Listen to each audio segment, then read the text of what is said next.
नवरात्रि नाम सुनते ही क्या याद आता है? गरबा, डांडिया, 9 दिनों का उपवास, है ना? हम सब इसे बड़े धूमधाम से मनाते हैं। पर क्या कभी सोचा है कि इन सब के पीछे की असली कहानी क्या है? आज हम इस त्योहार की उन्हीं गहराइयों में उतरेंगे जो अक्सर इस शोर और रोशनी में कहीं खो सी जाती हैं। तो चलिए कुछ सवालों से शुरू करते हैं। ऐसे सवाल जो शायद कभी ना कभी मन में आए होंगे। सबसे पहला सवाल, ये त्योहार ठीक 9 दिनों का ही क्यों होता है? मतलब 8 या 10 दिन का क्यों नहीं? क्या है इस 9 के आंकड़े में ऐसा खास? दूसरा सवाल, उपवास, ये जो व्रत रखा जाता है, क्या इसके पीछे सिर्फ आस्था है या कोई और भी वजह है? कुछ गहरा, कुछ वैज्ञानिक। और हाँ, गरबा और डांडिया, जिसके बिना तो नवरात्रि अधूरी सी लगती है। पर क्या ये सिर्फ एक डांस फॉर्म है या इसके हर स्टेप में कोई कहानी छुपी है? इन सारे सवालों का जवाब पता है कहाँ मिलता है? एक बहुत पुरानी, बहुत शक्तिशाली कहानी में। तो चलिए सबसे पहले उस देवी और राक्षस की गाथा को समझते हैं जिसने नवरात्रि की नींव रखी। सबसे पहले तो इसके नाम को ही देख लीजिए। पहला राज यहीं छिपा है। नवरात्रि, नव यानी 9 और रात्रि मतलब रातें। तो ये सिर्फ 9 रातें नहीं हैं, नहीं, ये वो खास 9 रातें हैं जब माना जाता है कि ब्रह्मांड की दैवीय स्त्री शक्ति, जिसे हम शक्ति कहते हैं, अपने चरम पर होती है। और इन्हीं रातों में उसके 9 अलग अलग रूपों की पूजा की जाती है। तो कहानी शुरू होती है एक राक्षस से जिसका नाम था महिषासुर। उसने इतनी कठोर तपस्या की कि ब्रह्मा जी को प्रसन्न होकर उसे एक वरदान देना पड़ा। और जानते हैं वरदान क्या था? कि उसे कोई भी देवता, दानव या पुरुष कोई नहीं मार सकता। अब सोचिए, जब किसी को ऐसी शक्ति मिल जाए तो क्या होगा? बस फिर क्या था? अमरता के अहंकार में उसने तीनों लोकों में हाहाकार मचा दिया। सारे के सारे देवता बेबस हो गए, अपने ही दिए वरदान के सामने शक्तिहीन। जब सारी पुरुष शक्तियां फेल हो गईं, तब उन्हें एहसास हुआ कि इसका जवाब कहीं और है। उन्होंने क्या किया? उन्होंने अपनी सारी दिव्य ऊर्जा, अपना सारा तेज एक जगह इकट्ठा किया और उस ऊर्जा के पुंज से जन्म हुआ एक ऐसी शक्ति का जो उन सबसे परे थी, देवी दुर्गा। और देवी अकेली नहीं थी। जरा उस नजारे की कल्पना कीजिए। भगवान विष्णु ने अपना सुदर्शन चक्र दिया, भगवान शिव ने अपना त्रिशूल, इंद्र ने अपना वज्र, यहां तक कि हिमालय ने भी सवारी के लिए अपना सिंह दिया। मतलब वो किसी एक की शक्ति नहीं थी, बल्कि वो सबकी सामूहिक शक्ति का अवतार थी। एक ऐसी शक्ति जो उस बुराई को खत्म करने के लिए बनी थी जिसे कोई और हरा ही नहीं सकता था। और यहीं पर हमारे पहले सवाल का जवाब मिलता है। वो 9 का आंकड़ा। देवी दुर्गा और महिषासुर के बीच एक ऐसा भयंकर युद्ध छिड़ा जो 1 या 2 दिन नहीं, बल्कि पूरे 9 दिन और 9 रातें चला।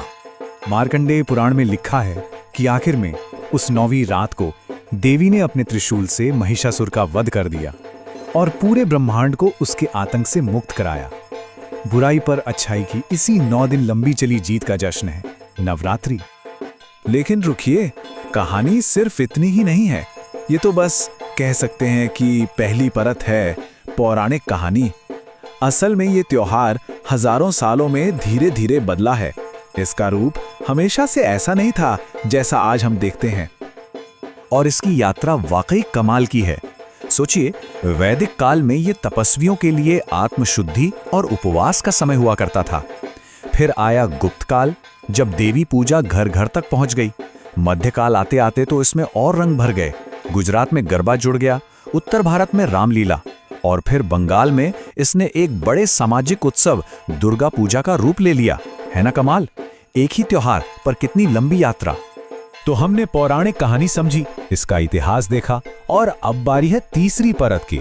और ये शायद सबसे हैरान करने वाली है, इन प्राचीन परंपराओं के पीछे का विज्ञान।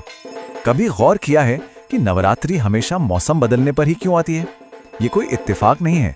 आयुर्वेद के अनुसार ये वो समय होता है जब हमारे शरीर की इम्यूनिटी यानी बीमारियों से लड़ने की ताकत सबसे कमजोर होती है। तो याद है हमारा दूसरा सवाल, उपवास क्यों? तो जो उपवास हमें एक धार्मिक नियम लगता है ना, वो असल में हमारे शरीर के लिए एक रीसेट बटन की तरह काम करता है। ये एक तरह का प्राचीन डिटॉक्स है। ये हमारे पाचन तंत्र को आराम देता है और शरीर को आने वाले मौसम के लिए तैयार करता है। और एक और चीज, वो जो जौ के दाने बोए जाते हैं, जिसे जवारे कहते हैं, वो भी सिर्फ एक रस्म नहीं है, वो असल में खेती के नए मौसम की शुरुआत का प्रतीक है, एक उम्मीद का प्रतीक। किसान अपनी आने वाली फसल का भविष्य उन्हीं छोटे छोटे अंकुरों में देखते थे। तो ये जीवन और समृद्धि का भी उत्सव है। तो देखिए, हमने क्यों के पीछे की पौराणिक, ऐतिहासिक और यहाँ तक की वैज्ञानिक वजहें भी समझ ली। अब जरा ये देखते हैं कि आज हमारा पूरा देश इस एक त्योहार को कितने अलग अलग और खूबसूरत रंगों में मना। ये विविधता ही तो हमारे देश की आत्मा है ना। एक तरफ गुजरात की गलियों में गरबा और डांडिया की खनक है, जो सिर्फ डांस नहीं बल्कि जीवन के चक्र और उस पौराणिक युद्ध का प्रतीक है। दूसरी तरफ बंगाल के पंडालों में दुर्गा पूजा की शानदार कलात्मकता है, जो एक बड़े सामाजिक मेले जैसा होता है। दक्षिण भारत में गुड़ियों का गोलू या बॉम्बई कोलू सजाया जाता है, जो ज्ञान और कला का सम्मान है। और उत्तर भारत में रामलीला का मंचन होता है। देखिए, हर जगह कहानी एक ही है, बुराई पर अच्छाई की जीत, लेकिन उसे कहने का अंदाज हर जगह कितना निराला है। चलिए अब अपने सफर के आखिरी पड़ाव पे चलते हैं। यहाँ हम कुछ ऐसे रहस्य जानेंगे जिनके बारे में बहुत कम लोग बात करते हैं, और साथ ही ये भी देखेंगे कि ये प्राचीन त्योहार आज के डिजिटल दौर में क्या मायने रखता है। अच्छा, एक बात बताइए, साल में कितनी नवरात्रि होती हैं? 2? अगर ऐसा लगता है तो ये जानकारी शायद चौंका दे। साल में 1 या 2 नहीं, बल्कि पूरी 4 नवरात्रियां होती हैं। जी हाँ, 4। 2 तो वो हैं जिन्हें हम सब जानते हैं, शारदीय नवरात्र जो अभी चल रही है, और चैत्र नवरात्रि। ये सब के लिए हैं, एक सामाजिक उत्सव की तरह। पर 2 और हैं, आषाढ़ और माघ महीने की गुप्त नवरात्रि। जैसा नाम है वैसा ही काम। ये आम उत्सव के लिए नहीं बल्कि साधकों के लिए होते हैं, गहन ध्यान और साधना के लिए।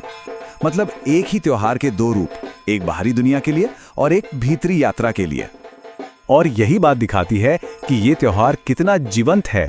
सोचिए, हजारों साल पुराना होने के बाद भी ये आज के डिजिटल युग में एकदम फिट बैठता है। अब ऑनलाइन दर्शन होते हैं, डिजिटल आरती होती है, लोग इको फ्रेंडली मूर्तियां बना रहे हैं, सोशल मीडिया पर गरबा चैलेंज चलते हैं। ये सब क्या बताता है? यही कि परंपराएं तभी तक जिंदा रहती हैं जब तक वो समय के साथ चलना सीखती हैं। तो देखिए, पंडाल बदल गए, संगीत बदल गया, मनाने के तरीके बदल गए, लेकिन एक चीज है जो कभी नहीं बदली, वो है इसका मूल संदेश, स्त्री शक्ति का सम्मान, अपने अंदर की बुराइयों से लड़कर खुद को और बेहतर बनाने की यात्रा, और वो अटल विश्वास कि चाहे कुछ भी हो जाए, अंत में जीत हमेशा सच की ही होती है। और यही संदेश हमें आज एक बहुत अहम सवाल पर लाकर छोड़ देता है। अंधकार पर प्रकाश की ये जीत, बुराई पर अच्छाई की ये जीत, आज की दुनिया में इस संदेश के क्या मायने हैं? सोचने वाली बात है।